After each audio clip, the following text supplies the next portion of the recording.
السلام عليكم ورحمة الله وبركاته.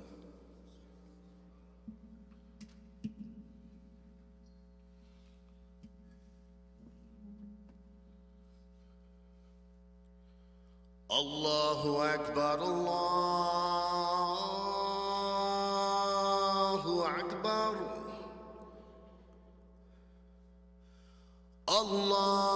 الله أكبر الله أكبر أشهد أن لا إله إلا الله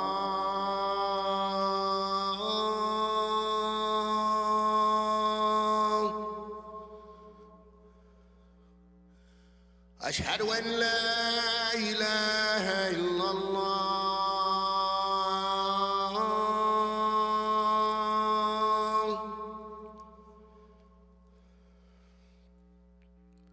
أشهد أن محمد رسول الله أشهد أن محمد رسول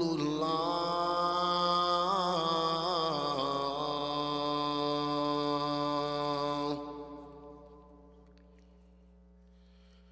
حي على الصلاة حي على الصلاة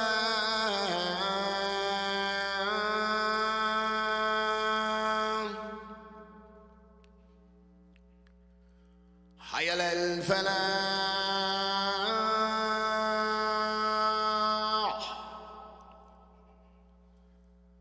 حي على الفلاح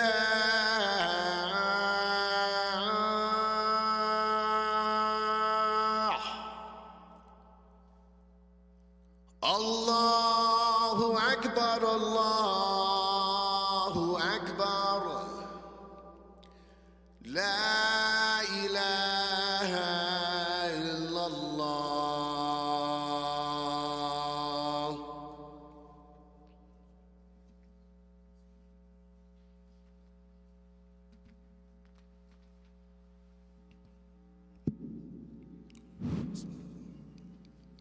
الحمد لله نحمده ونستعينه الحمد لله نحمده ونستعينه ونستغفره ونعوذ بالله من شرور أنفسنا وسيئات أعمالنا من يهده الله فلا مضل له ومن يضلل فلا هادي له وأشهد أن لا إله إلا الله وحده لا شريك له وأشهد أن محمدا عبده ورسوله يا أيها الذين آمنوا اتقوا الله حق تقاته ولا تموتن إلا وأنتم مسلمون يا أيها الناس اتقوا ربكم الذي خلقكم من نفس واحدة وخلق منها زوجها وبث منهما رجالا كثيرا ونساء واتقوا الله الذي تساءلون به والأرحام إن الله كان عليكم رقيبا يا أيها الذين آمنوا اتقوا الله وقولوا قولا سديدا يصلح لكم أعمالكم ويغفر لكم ذنوبكم ومن يطع الله ورسوله فقد فاز فوزا عظيما اللهم صل على محمد وعلى آل محمد كما صليت على إبراهيم وعلى آل إبراهيم إنك حميد مجيد اللهم بارك على محمد وعلى آل محمد كما باركت على إبراهيم وعلى آل إبراهيم إنك حميد مجيد أما بعد فإن أصدق الحديث كتاب الله وخير الهدي هدي محمد صلى الله عليه وسلم وشر الأمور محدثاتها وكل محدثة بدعة وكل بدعة ضلالة وكل ضلالة في النار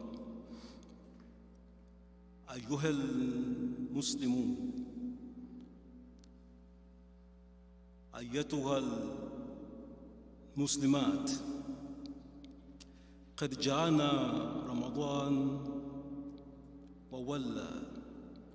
وولى حاملا أوراق العباد وسجلاتهم ليعرضها على رب العالمين ورمضان ربح في من ربح وخسر في من خسر فاز في من صام إيمانا واحتسابا وقصر في من أفطر عمدا متعمدا. والرسول صلى الله عليه وسلم يبشر الصائمين إذ يقول للصائم فرحتان، فرحة عند إفطاره وفرحة عند لقاء ربه. فنسأل الله سبحانه وتعالى أن يجعلنا من المقبولين. Brothers and sisters, barely a week ago, Ramadan was our guest honor here, and now it has departed. It went to Allah subhanahu wa ta'ala with the report card of our deeds, actions. There are those who did well, only known to Allah subhanahu wa ta'ala. There are those who did not. But our Rasul sallallahu alaihi wasallam has given us glad tidings to whoever did the Ramadan very well, fasted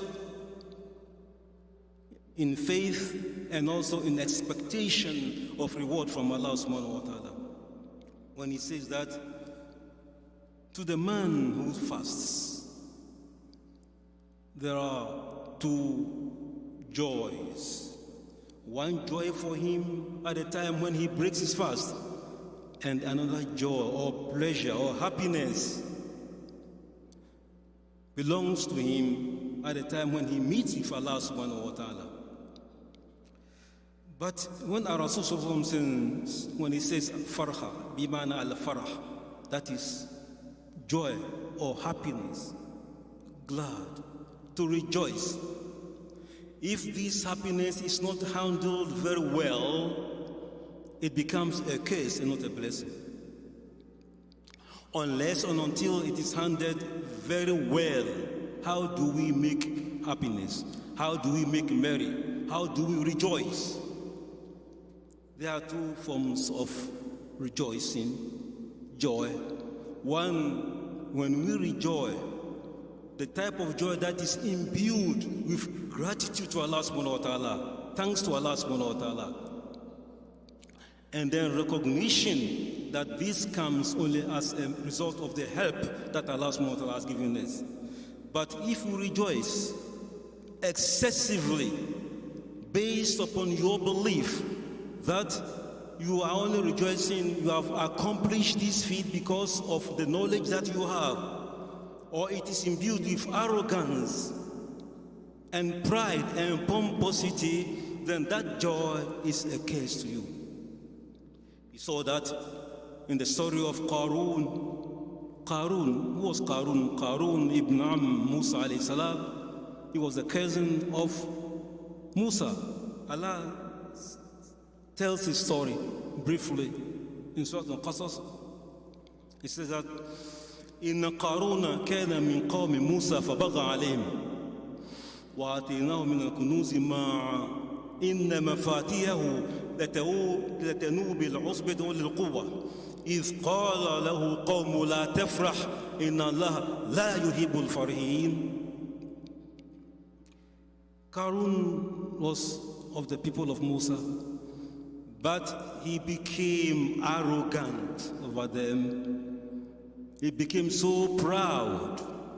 He exuded pomposity. He was a transgressor also. So when his people said to him that do not exude, do not rejoice excessively, he did not listen. So he misused his joy, and that became a curse to him. So when he was warned that do not rejoice وابتغ فيما آتاك الله دار الآخرة ولا تنس نصيبك من الدنيا وحسن كما أحسن الله إليك ولا تبغي الفساد في الأرض إن الله لا يحب المفسدين. ماذا قال إنما أوتيته على علم عندي. Here is the point of note. He was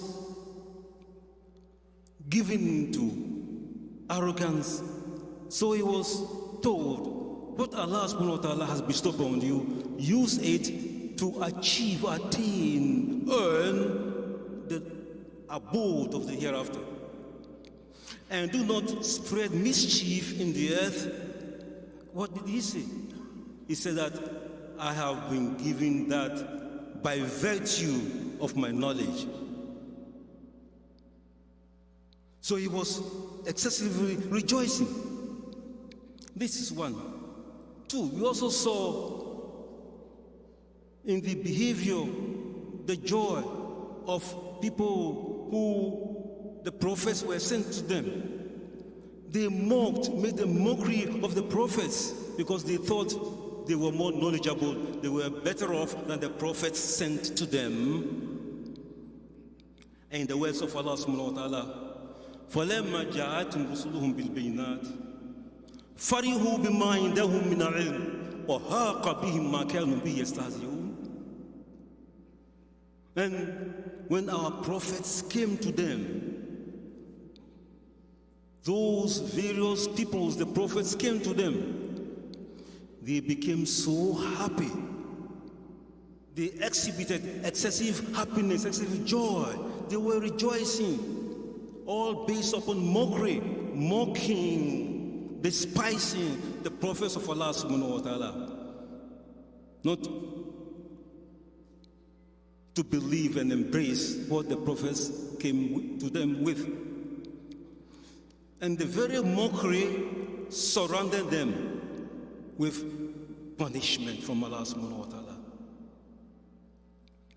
And also we saw that those who have been chained, those who have been penalized by Allah subhanahu wa ta'ala in the fire, in the blazing fire, is the result of what Allah tells us. And here is it.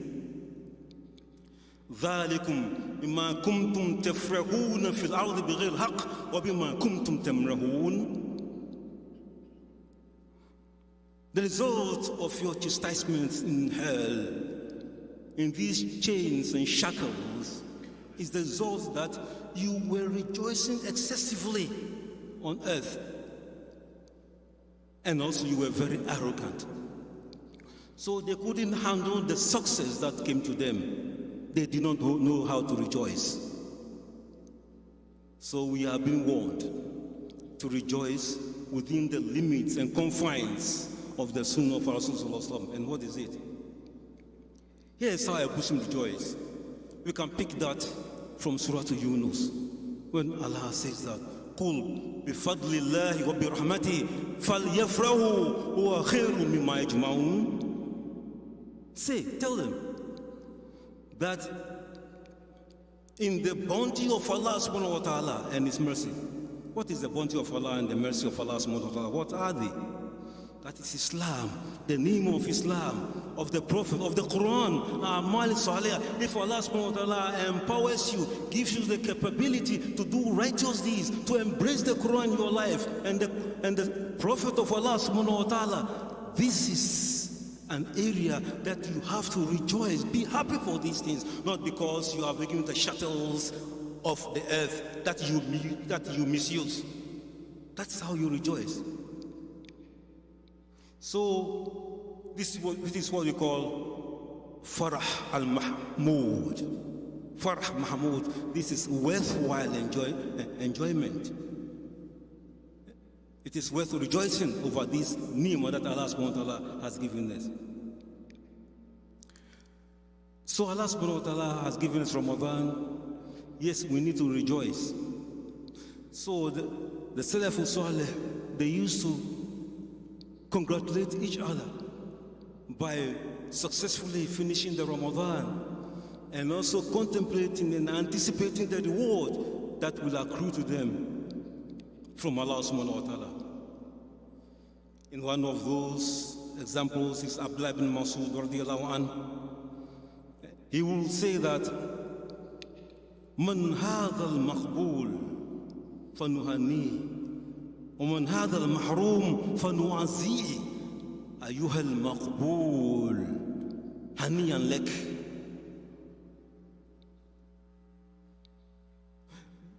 You are being congratulated because you did your fasting very well.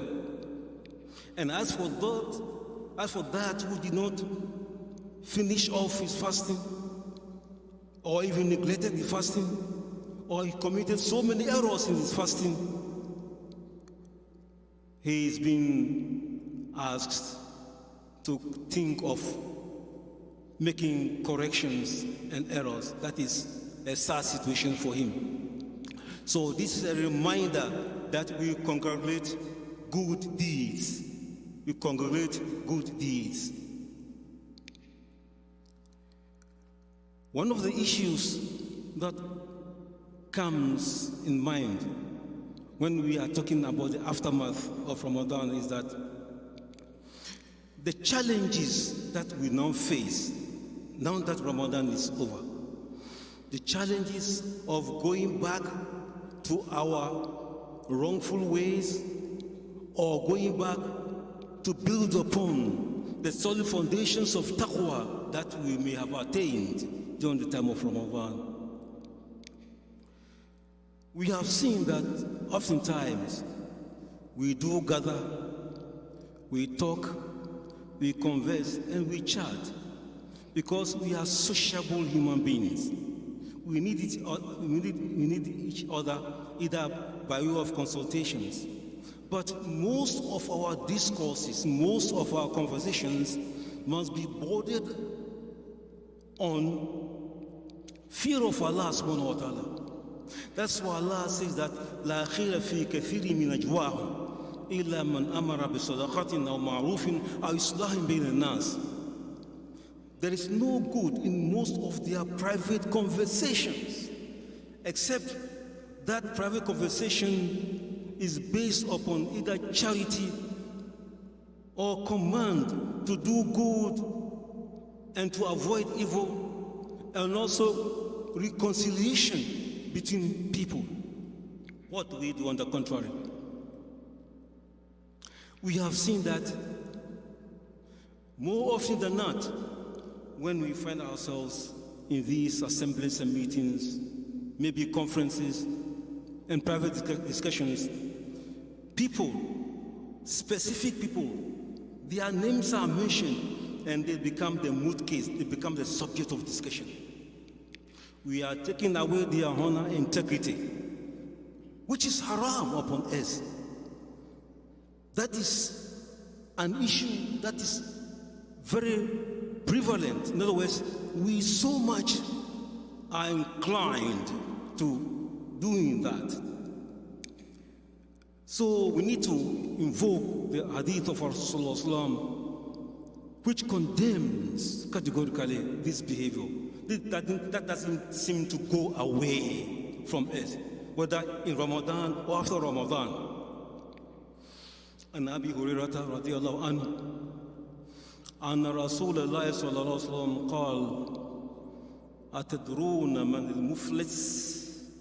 قال المفلس فينا من لا درهم له ولا متاع.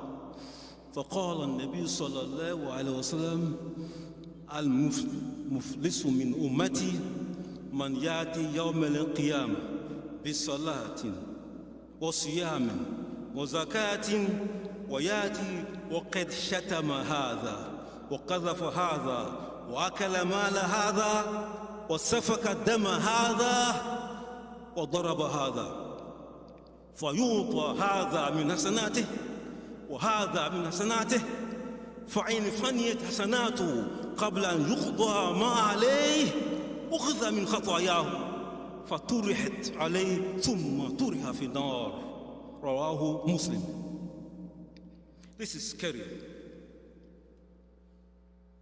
Abu Hurairah transmitted this very powerful hadith that has wonderful dimensions. Our Rasul has asked his companions, do you know who a bankrupt person is? Bankrupt. Someone who is bankrupt, insolvent. They instantaneously said, because it is commonplace, it's very common, you will expect the answer to be very easy. Bankrupt person, somebody who has no money, hardly able to make it. So they said that, they answered in that direction, in that vein, in that pattern. That we believe, we think that the bankrupt person is the person who has neither money nor property, no wealth, is bankrupt. Nowadays we see people filing for bankruptcy, even though they had the money hidden somewhere. That is not the bankruptcy we are talking about. We are talking about true bankruptcy, person who has no means of livelihood. Very scarce does he make it through the day. So our Rasul said, no, not that fast. The bankrupt person is that person among my followers who will come on the day of Qiyamah, judgment, with Salah, Siyam, Zakah. Not only that, but he also brings what? Insults, slander, consumption of people's property unlawfully, shedding blood, and beating other people without any justification. Such is the bankrupt person. So these four victims, they come, and this villain or culprit also comes. So Allah subhanahu wa ta'ala is going to take away the hasanat of this villain to give to the victims. Victims of what? Of either insult or slander or even backbiting and so forth and so on, as mentioned in the hadith. Then, when all his hasanat, his good deeds are exhausted, he is left with no other good deed in his spiritual bank, in his spiritual account. In other words, Allah subhanahu wa ta'ala is going to take the mistakes, the wrongdoings of the victims, and then dump on him, the villain, the culprit.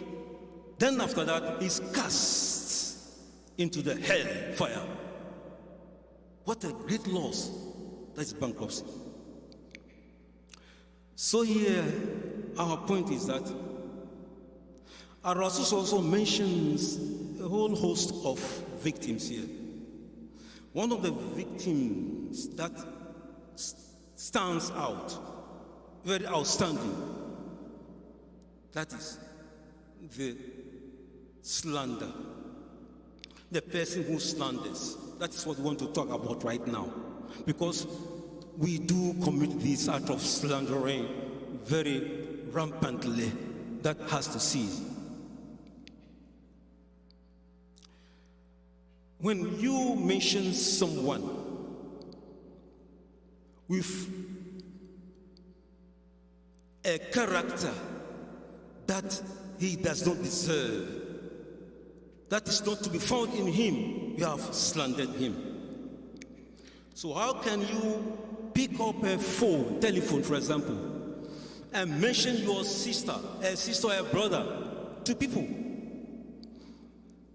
And then when you do that, you tell them stories about this sister or about this brother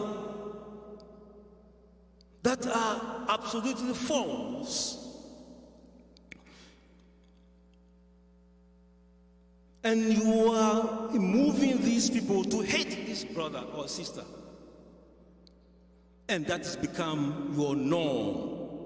Maybe 24 hours, it is happening, we see it, and we are having the reports that a sister will pick a telephone and then try to move people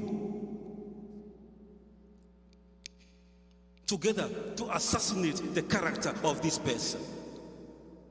It has become like a business. The sad part of it is that those who are receiving these falsified information Do not even investigate. The next moment, they see this sister, this is brother, they can't even give salam to him.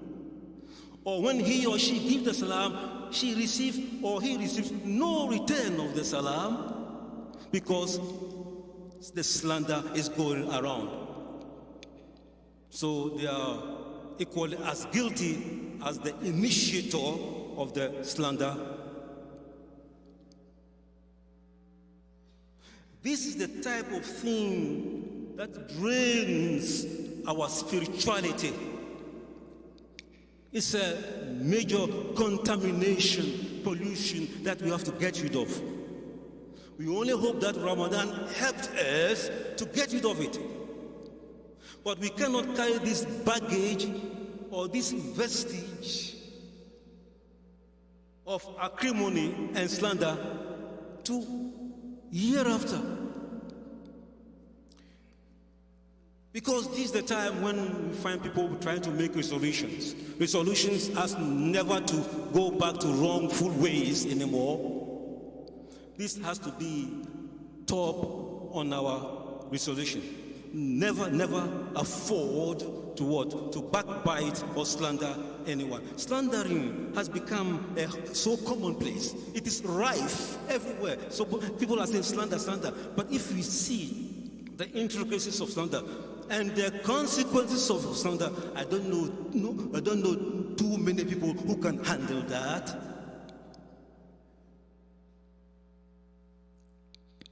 Therefore, Ramadan, as Allah has told us, is to attain taqwa. The taqwa attained from the school of Ramadan. Ramadan has conferred upon us certificate of piety.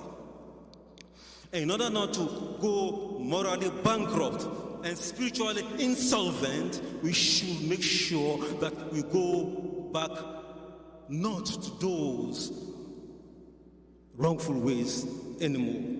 It has to be part of our resolution. Never say to yourself, I will never slander anyone no more. Because the consequences are unbearable. Imagine you seek forgiveness from your sins.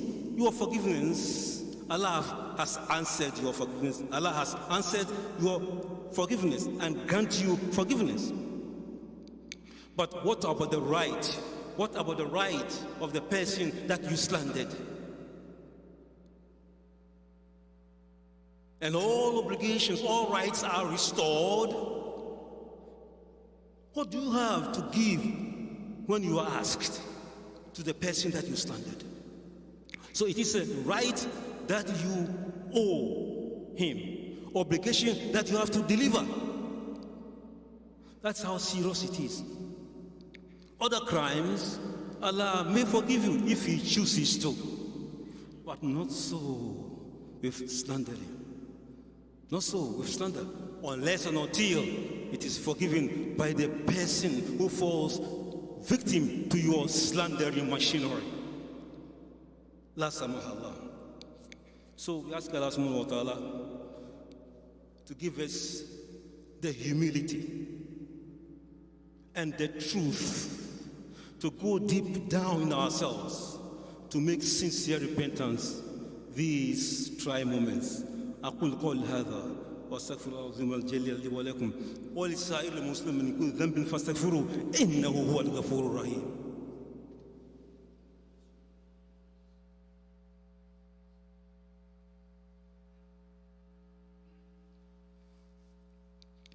الحمد لله الذي هدانا لهذا وما كنا لنهتدي لولا أن هدانا الله والصلاة والسلام على رسول الله وعلى آله وصحبه ومن نهج نهجهم بإحسان إلى يوم النشور.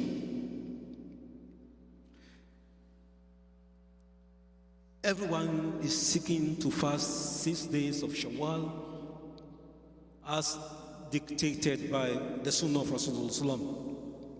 And this is commonplace. It came in many reports, one of which is Man Sama Ramadan ثم أتبعه بست من شوال كان كصيام الدهر. Anyone who fasts Ramadan and then follows it up with six out of Shawwal, it will be as though he has fasted the whole year. Very rewarding indeed. But here are some issues. How do we fast these 6 days? Opinions have been rendered. Two major opinions come to our mind. That is, are you going to finish off your fasting, your Ramadan fast, which is fard, before you embark upon the Shawwal fast, which is Sunnah? Which comes first? Two opinions. One is that if you owe fasting, you did not finish your entire fasting. For example, this year is 29 days, 30 days. So if you have fasted maybe 25 days, you owe 5 more Ramadan days to go, to make up for. So you should start and finish off your Ramadan obligatory fast before you can embark upon the 6th, that is Sunnah. The other dalil is that, he said, look at the hadith. Rasulullah said that, Man sama Ramadan, thumma atba'ahu bi-sitt. In other words, when you finish off your Ramadan, so how can you finish off Ramadan when you just fasted 29 days and 25 days? So your finishing off of Ramadan will be that if you fasted 30 days, that is what you call you have finished off your fasting. So you still have some distance to go. So they are saying that finish off the assistance with 5 more days to complete your 30 days. When that is settled, then you can think of the Sunnah of 6 days. The other opinion is that, opinion number 2, Shawwal only comes once in the whole year, just once. Shawwal, have you ever seen Shawwal repeating itself? Shawwal is Shawwal. When Shawwal goes, unless next year, it doesn't come. So the window of opportunity is restricted, very restricted. So you can bring this Sunnah ahead of finishing your Ramadan. In other words, you can go ahead and finish your 6 days of Sunnah. When that is done, then you can pay off the remainder of your Ramadan. They make a short qiyas. They say that sometimes you have a fard.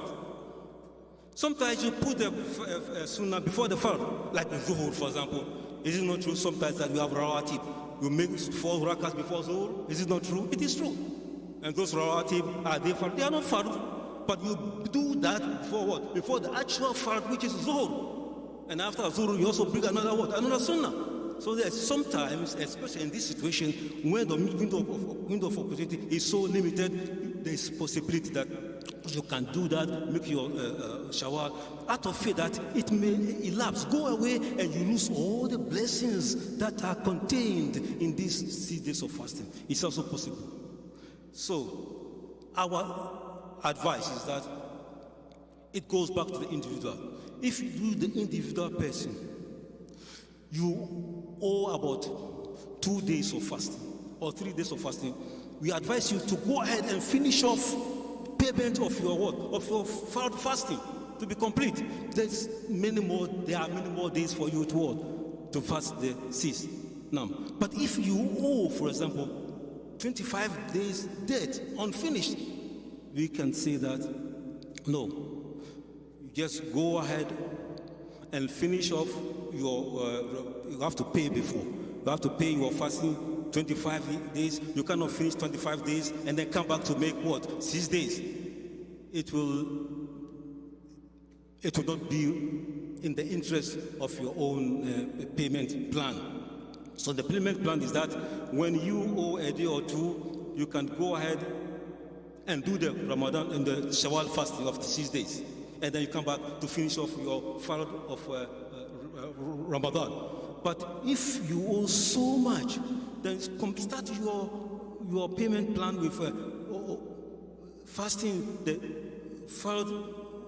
fast during the time of Ramadan. And then when that is done, then if there is any time left, then you can make the 6 days also. May Allah make this on all of us. ربنا آتنا في الدنيا حسنة وفي الآخرة حسنة وقنا عذاب النار. اللهم آسنا عاقبتنا في الأمور كلها وأجنا من خزي وعذاب الآخرة. اللهم إنك عفو تحب فاعف عنا. اللهم إنك عفو تحب فاعف عنا. ربنا لا تزغ قلوبنا بعد إذ هديتنا وهب لنا من لدنك رحمة إنك أنت الوهاب. اللهم إنك قلت قولك الحق ودعوني أستجب لكم. اللهم هذا دعاء منك الإجابة وهذا الجهد وعليك التكلان. لا حول ولا قوة إلا بالله. سبحانك اللهم وبحمدك أشهد أن لا إله إلا أنت أستغفرك وأتوب إليك. سبحان ربك رب العزة عما يصفون والسلام على المرسلين والحمد لله رب العالمين.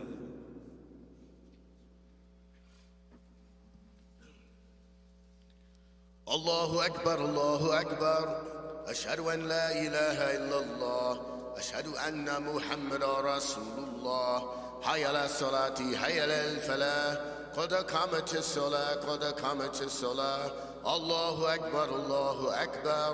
لا إله إلا الله.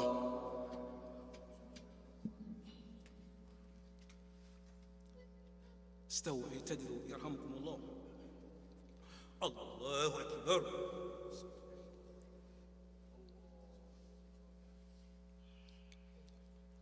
الحمد لله رب العالمين الرحمن الرحيم مالك يوم الدين. إياك نعبد وإياك نستعين. اهدنا الصراط المستقيم صراط الذين أنعمت عليهم غير المغضوب عليهم ولا الضالين. آمين.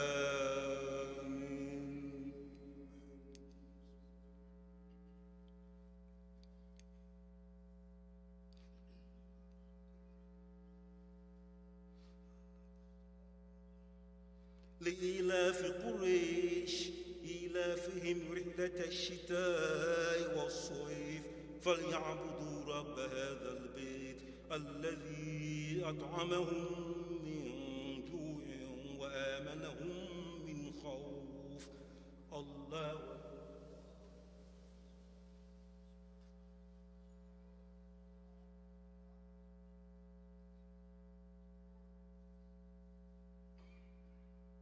سمع الله لمن حمده.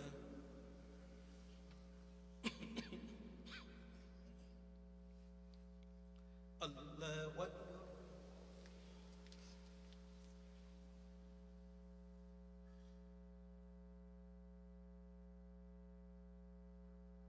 الله أكبر.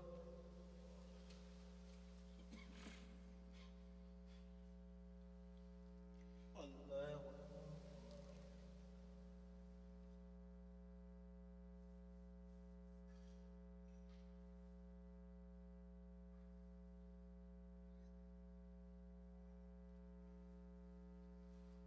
الله أكبر.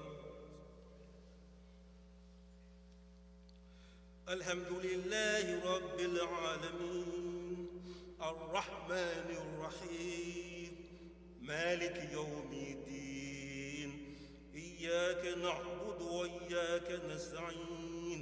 اهدنا الصراط المستقيم صراط الذين أنعمت عليهم غير المغضوب عليهم ولا الضالين. آمين.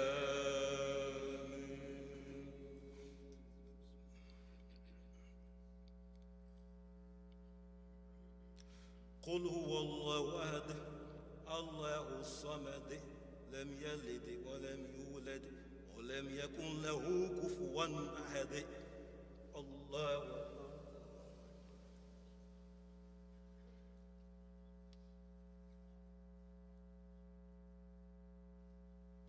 سمع الله لمن حمده.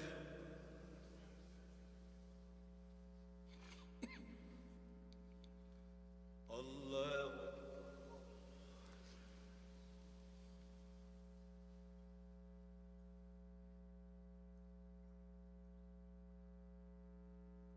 الله أكبر.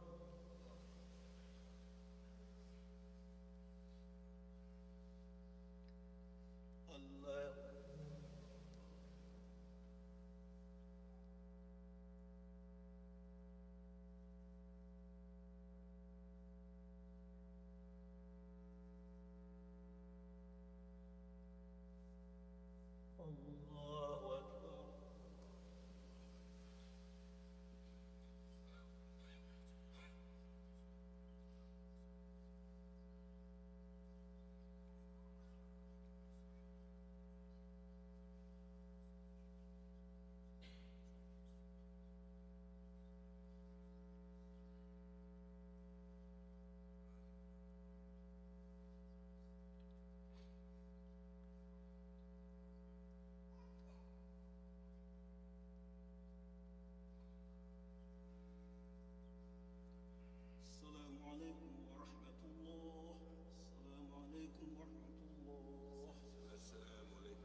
Assalamu alaikum rahmatullahi wa barakatuh.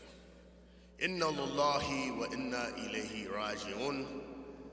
One of our most beloved, he's Shabab of this Masjid, young brother that all of you know, Mahmoud Ibn Abdullah Muhammad, he has passed.